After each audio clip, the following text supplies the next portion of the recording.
What's going on? Man, Showtime came out with the new schedule and they are killing the game. You know what I mean? Al Heyman, I always say Al Heyman while everybody's yapping, everybody's talking, everybody's just flipping their birds, flipping their mouths, flipping their lips. He just sits back, he stays quiet, doesn't say a word, and then just drops the bomb on everybody and watches the destruction happen. You know what I mean? That's what he basically does. And that's what they basically did. They put out basically half of the PBC schedule, I guess, for the rest of the year. A whole bunch of fights that are going to be happening at the Mohegan Sun in Connecticut. You know what I mean? Connecticut, stand up. We bringing boxing back. Y'all welcome.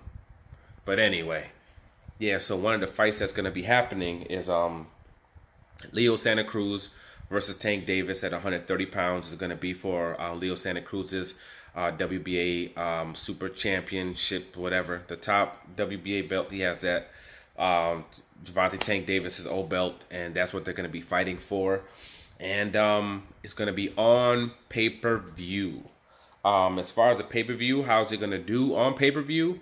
I think it's going to do okay, especially with everything that's going on, people being home more.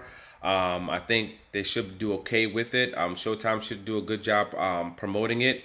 And people underestimate the power of Gervonta Tank Davis fan base. That's also another thing. You know what I'm saying? There's a reason why he was able to go to California, fight a nobody, and still do numbers. The reason why he was able to fight in Baltimore and do the numbers that he did. You know? And there's a reason why he was able to fight in Atlanta and see how many people showed up for that. The dude has a big fan base, and they do support him. And when it comes to this pay-per-view, I also think they're going to support him. Leo Santacruz also has a big following, especially when he's fighting fights that people really think that he has a chance to lose. And the few times that he did it, when he fought against Mares, and then when he fought against I forget the kid's name from the UK, and he took the loss. And actually, when he took the loss, he came back for the rematch and got himself a W. They're gonna, his people are gonna be following him too. His people are gonna believe in him, and they're gonna put up that bread too. What I think it's gonna do, I'm thinking 250,000 and up. I'm thinking about 250, something like that.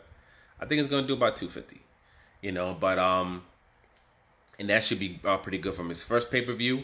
We'll see what it does, but as far as the fight's concerned, everybody keeps saying all this, oh, Tank needs to knock out Leo, Tank needs to knock out Leo. And I think that's some bullish. Because everybody always puts Tank in this lose-lose situation. It's, if he wins a fight and there's any kind of issues, whatever, he has to figure anything out, oh, it was a horrible performance. If he blasts the dude out, then he was supposed to do that. And it's like, I don't think that's necessarily the right thing to do. Because even somebody would like Leo, Tank's supposed to just blast his dude out, right? He's supposed to just destroy him, right? And all these people also talked about how they believe Gary Russell will beat Tank, right? Yet everybody wanted to see Gary Russell versus Santacruz. Why did you want to see Russell against Santacruz then? Because according to y'all, Gary Russell basically would just blow Santacruz out, right? If y'all believe that he can beat Tank. So why would you even want to see that fight? Everybody should have been screaming, now you need to move up to 130 and take on the likes of Tank and, even over 135, the likes of Devin Haney and him. That's what you need to do, right? But no one was screaming about that, though, when it came to that. So I think they really put him into a kind of mess up position where everybody he fights, he supposedly will destroy. He needs to destroy them, and if he doesn't, then he's underachieved. Lose-lose situation no matter what he does. In this particular fight, I think he could have issues. I mean, just due to the fact that Leo Santacruz's reach, he has a long reach. He has a really nice jab. When he wants to, he knows how to keep distance. He did that against Mares, and when he lost his particular first fight in the rematch, he was able to do that. He was able to keep that distance, keep that jab out, come up with the counter, and do his thing. So will he be able to do it in this particular fight? We'll see. But this is the biggest fight of his life.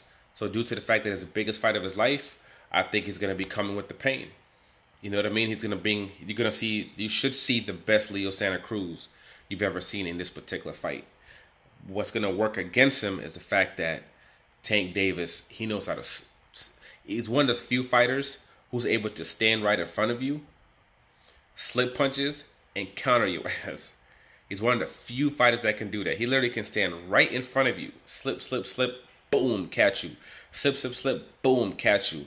If you're playing a real hard defense, keeping everything tight like Gamboa was, it doesn't matter. He still knows how to break you down. He knows how to get past that guard. He knows how to get to the body, go up top, go to the body, go up top, loosen you up, and eventually put you down.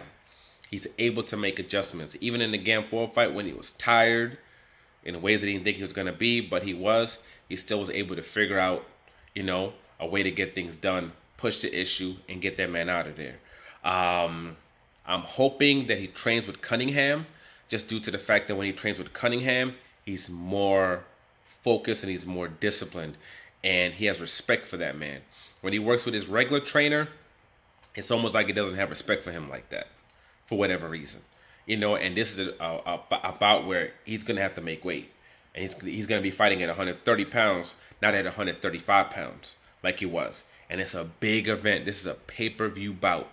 You know what I mean? This first time on pay-per-view, you can't be messing up with this. He already messed up once when he was in the undercard for the Floyd Mayweather-McGregor. He messed that one up. And then even though he made weight with Gamboa, the first time he weighed in, he didn't make weight.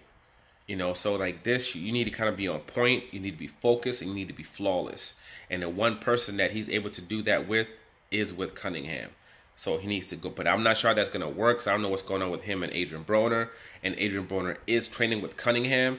So I don't know how that's going to work. But that's where he needs to be, because when he's with him, nutrition, everything's on point. They make weight. There's no issue with that. He's fully disciplined. He comes in, implements a game plan, and gets things done. And that's what he's going to have to do in this particular fight. Will that happen? We'll see. You know what I mean? Because that's the only thing with this kid. In the ring, he's a beast. He's a monster. I think he's one of the best, if not the most talented fighter in boxing right now. Period. Like, he could rule. He's young. He's about 25 years old or so.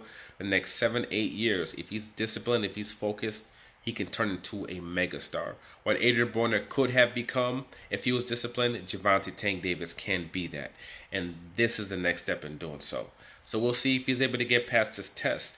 But I personally still believe he's gonna have certain things he's gonna have to figure out in that ring. Versus someone who's, gonna be coming to fight. Versus a decorated champion, who hasn't taken an L in a long time.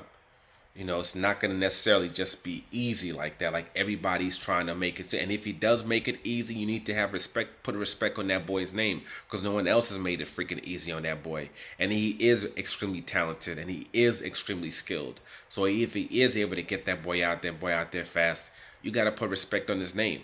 It's kind of funny to me how they'll trash this kid, with what he does. Then you got all these other guys that everybody's hyping up, who are going 12 rounds, or if they have an 8-round fight, they're going full 8 rounds with substantially lower level competition.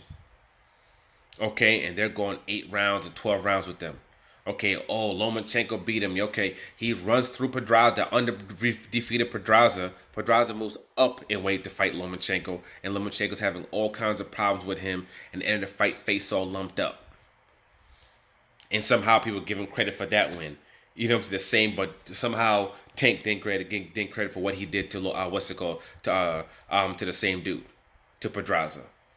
Devin Haney coming off his last fight, going 12 rounds against that low level competition, having his 8 4-round fights where he's going to full 4, 4, 8 against super low levels of competition. Yes, somehow they'll show him respect for that, but somehow then they want to turn around and disrespect everything this kid does, which to me is BS. You know what I'm saying? But this is a step up. You know what I'm saying? And we'll see how it goes. We'll see how it goes as far as the pay-per-view is concerned. And we'll see about how his performance also is concerned. But I think he should have a good performance, though, in this particular fight if he's focused.